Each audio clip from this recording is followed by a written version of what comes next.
Et je vais demander maintenant à Tourane Corbière de venir. Alors Tourane, je vais vous la présenter un peu, je vais discuter un peu avec elle. Elle a donné naissance à 3 enfants tout en travaillant comme chargée de cours à l'EPFL. Et puis tout allait bien jusqu'au moment où elle s'est sentie de plus en plus fatiguée. Et elle va nous raconter la suite. Alors effectivement, moi j'étais très fatiguée. Je pensais que j'étais en burn-out ou que que j'étais juste épuisée. J'étais voir mon médecin qui m'a dit généraliste, oui, avec 3 enfants, un travail. J'étais en plus en formation parce que je voulais devenir indépendante, donc je donnais des cours, je recevais des cours, j'avais des enfants. C'est pas étonnant que vous soyez fatigué, je vous donne des vitamines, prenez un peu de temps pour vous, reposez-vous. Okay.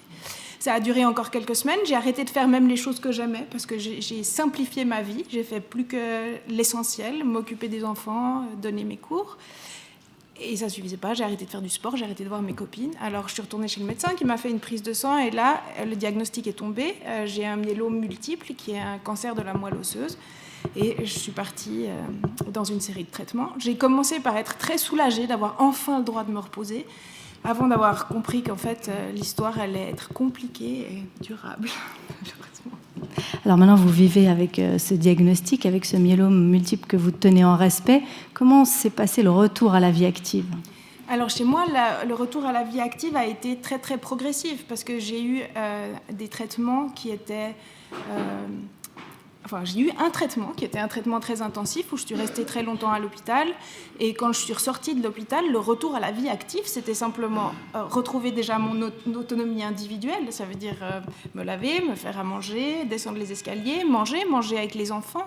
Puis petit à petit, j'ai pu faire d'autres choses, leur lire des histoires le soir avant de les coucher, aller me promener avec eux, reprendre mon rôle de mère et puis ensuite reprendre mon rôle d'épouse et mon rôle de fille et mon rôle de sœur et mon rôle de cousine et mon rôle de copine. Et puis petit à petit, tout d'un coup, j'avais aussi envie de reprendre un peu un rôle professionnel. J'avais besoin de cette reconnaissance qui venait de l'extérieur, mais en même temps, j'ai jamais retrouvé mon niveau d'énergie d'avant. Enfin, vous parliez d'avant, mais moi, je suis pas comme avant. Je dois choisir, en fait. Aujourd'hui, je suis là, je parle de mon cancer. La conséquence de ça, c'est que demain, je vais avoir besoin de me reposer. J'ai de la chance, mon mari sera à la maison, il va réveiller les enfants, les habiller, les préparer, les amener à l'école, et moi, je me lèverai à 10h. J'arriverai pas à faire les deux, en fait. Vous devez faire des choix. Je dois faire des choix, absolument. Je dois faire des choix. Et du coup, en matière professionnelle, j'ai aussi dû changer. Alors, évidemment, j'ai jamais repris une activité professionnelle officielle, employée comme j'avais avant. Je travaille de temps en temps, souvent en lien avec la maladie. Donc, je suis par exemple la coordinatrice du groupe de parole des malades du myélome de Genève et du Grand Genève. Et on va organiser une demi-journée d'information. Je suis très impliquée dans la sensibilisation de la maladie, mais parce que c'est un endroit où on reconnaît aussi que j'ai le droit d'être un jour fatiguée. Et que ça m'apporte quelque chose de transformer cette épreuve en quelque chose d'utile. Et de positif. Donc du coup, vous n'avez pas retrouvé votre poste de chargé de cours à l'EPFL. Ça a quoi comme conséquence financièrement pour votre famille ? Alors, ça a des conséquences importantes et ça pourrait avoir des conséquences lourdes sur... vous parliez de précarité, mais effectivement, j'ai plus de salaire. Et heureusement, j'ai un mari qui est là encore, qui ne m'a pas quittée, qui est très attaché à la famille, qui est très loyal et qui gagne sa vie suffisamment pour que même que moi je ne gagne plus rien, on puisse... ça continue en fait. Mais c'est un souci. C'est sûr que c'est un souci. C'est sûr que c'est un souci. C'est évident que c'est un stress supplémentaire.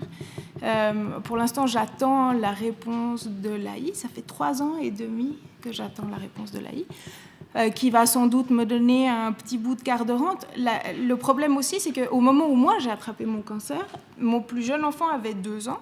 Je travaillais déjà à temps partiel, j'avais un grand rôle, la vie active pour une femme, c'est s'occuper de son foyer, s'occuper de sa famille, aller au travail aussi, aller voir ses amis aussi, mais c'est vraiment multitâche. Ouais.